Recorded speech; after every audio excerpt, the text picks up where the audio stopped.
Assalamualaikum warahmatullahi wabarakatuh. Teman-teman, kita lanjutkan obrolan kita.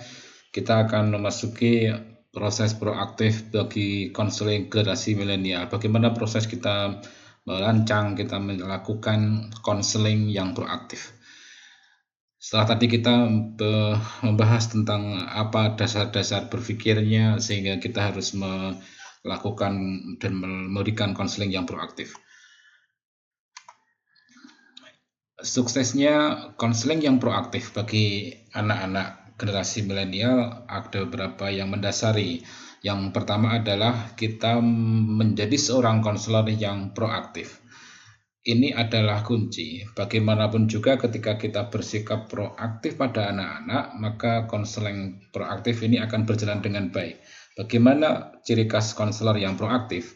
Yang pertama, kita responsif pada apa-apa yang dibutuhkan anak-anak saat ini. Kalau memang dalam konseling dia membutuhkan untuk tidak lagi duduk berhadapan, ya kita nggak usah duduk berhadapan, kita duduk bersebelahan. Dalam konseling terkadang anak itu menunjukkan gelagat emosional yang terlalu kuat, sedemikian marah-marahnya ala anak sekarang, ya kita ikuti. Ini adalah hal-hal yang sungguh dibutuhkan. Kemudian yang kedua, konselor yang proaktif dalam konseling penuh percaya pada anak muda.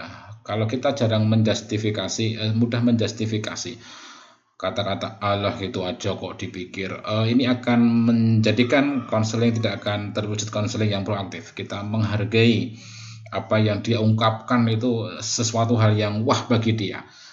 Kemudian memadukan diri dalam gaya komunikasi remaja. Tidak usah kita berkaku-kaku untuk kita komunikasi kita ala kita.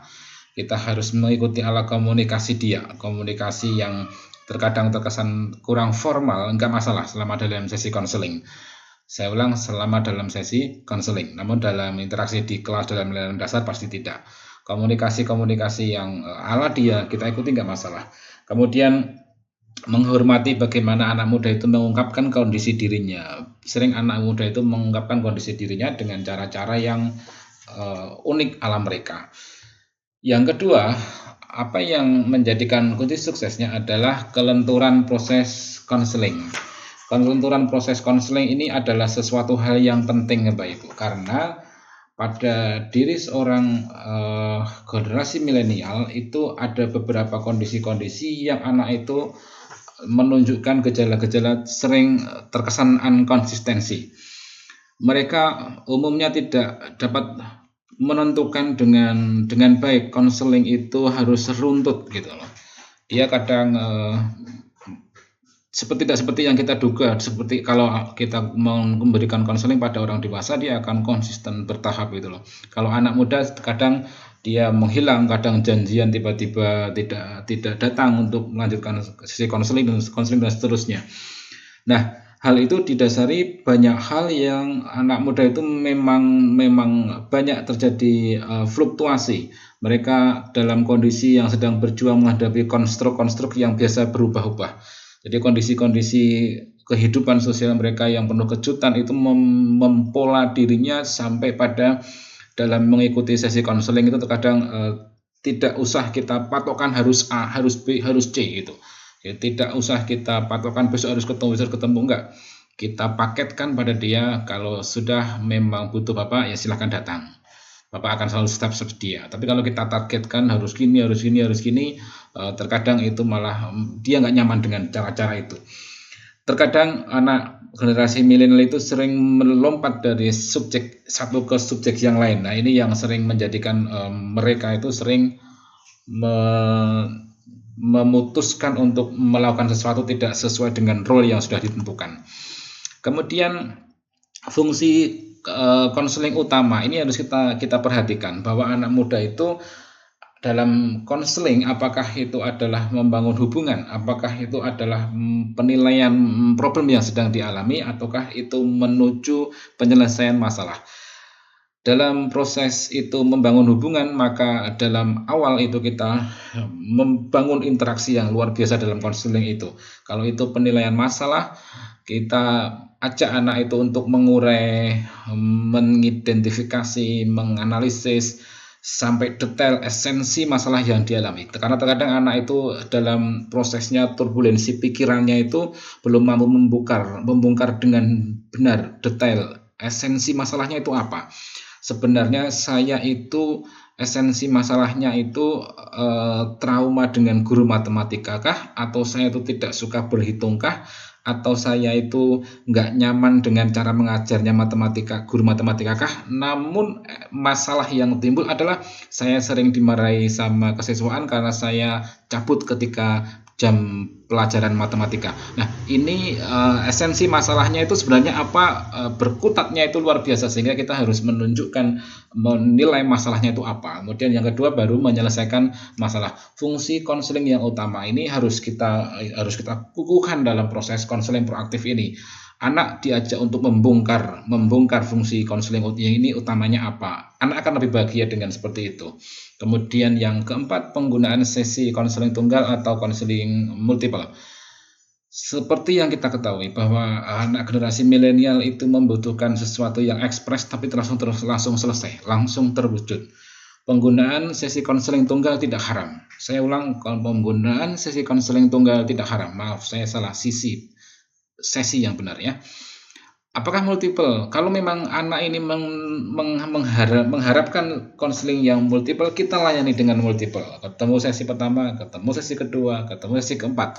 Namun apabila anak itu menghendaki Bu ini sekali ketemu, saya akan curhat sama Ibu, langsung saya diarahkan ke solusi ya Bu ya. Kita selesaikan itu meskipun durasinya panjang. Enggak masalah, karena anak muda milenial itu sering gitu, satu selesai besok akan lompat ke subjek yang lain lagi. 1, 2, 3, 4 ini adalah menjadi kunci sukses bagaimana kita meramu, melaksanakan dan memberikan konseling proaktif pada anak-anak. Teman-teman semuanya, satu lagi yang akan saya mengajak teman-teman untuk bicara dan ngobrol, bagaimana konseling yang proaktif ini kita berikan pada anak-anak. Kita harus memperkuat yang namanya penggunaan micro skill konseling yang terpilih. Saya pada pertemuan yang lalu di pertemuan kegiatan yang lalu kita sudah memiliki berbagai keterampilan konseling dari start, kemudian pelaksanaan sampai di finish. Ada masing-masing ada keterampilannya. Nah, gunakan keterampilan kecil-kecil itu untuk sedemikian rupa memperdaya anak-anak muda untuk mau berpikir ala proses konseling itu. Keterampilan mikro skill yang kita miliki ini harus mampu untuk memposisikan anak muda itu untuk sedemikian terbuka. Banyak keterampilan mikro skill yang sudah kita bahas di kegiatan-kegiatan lalu, kita bongkar lagi, kita gunakan itu untuk membuat anak mau terbuka dengan kita. Kemudian komunikasi yang akrab dengan generasi muda termasuk migrasi pengungkapan diri. Ini serius penting Bapak Ibu. Jangan sampai kita untuk mendapatkan sebuah momen anak itu untuk mengungkapkan diri, dipaksa untuk anak itu memposisikan seperti kita. Saya ulang, jangan sampai dipaksa anak generasi ini memposisikan diri seperti kita. Malah justru kitalah yang harus memposisikan diri seperti mereka agar bisa mereka mengungkapkan diri. Selama kita berdiri pada diri kita sebagai seorang yang usia 40 tahunan, anak itu dalam generasi milenial berusia 15 atau 17 tahun, nggak akan ketemu curhatnya, nggak akan terungkapkan dirinya. Maka menjadi guru PK yang milenial itu akan menjadikan cara yang luar biasa agar mereka migrasi, memposisikan diri dengan benar menjadi sahabat siswa atau sahabat generasi milenial, baru mereka mau mengungkapkan diri. Kalau kita berdiri tegak pada diri kita, pada posisi kita, jarang kita mampu mempersilahkan anak itu untuk mengungkapkan diri. Yang ketiga, bahwa sisi kepribadian mereka dalam proses konseling. Masing-masing anak itu memiliki pribadi yang berbeda-beda. Masing-masing anak generasi milenial itu mempunyai letupan diri yang berbeda-beda. Justru letupan diri itulah yang kita manfaatkan dalam proses konseling. Ketika yang namanya reaksi itu curhat, sedikit tentang orang tuanya dia baper, maka disitulah kita habisin. Betapa bermaknanya orang tua buat kamu. ketika seorang Ganang itu sering sedemikian tertutup untuk bicara. Namun ketika dibuka menyebutkan nama Siska, terus kemudian dia mudah bicara, berarti dia mempunyai rasa cinta pada Siska. Habisi dia untuk mulai berbicara melalui segmen-segmen terbuka dengan menyebutkan peran si Siska dalam hidupnya. Nah, hal-hal seperti ini justru kita gunakan kondisi-kondisi itu untuk membuat si generasi milenial dalam menjadi konseling kita itu untuk kemudian terbuka dan terjerembab dalam proses konseling yang asik. Demikian Bapak Ibu beberapa hal yang akan kita diskusikan. Tentu dalam movie atau video ini akan lebih kita pertajam perdetail nanti di pertemuan di akhir kegiatan. Saya akhiri terlebih dahulu. Assalamualaikum warahmatullahi wabarakatuh.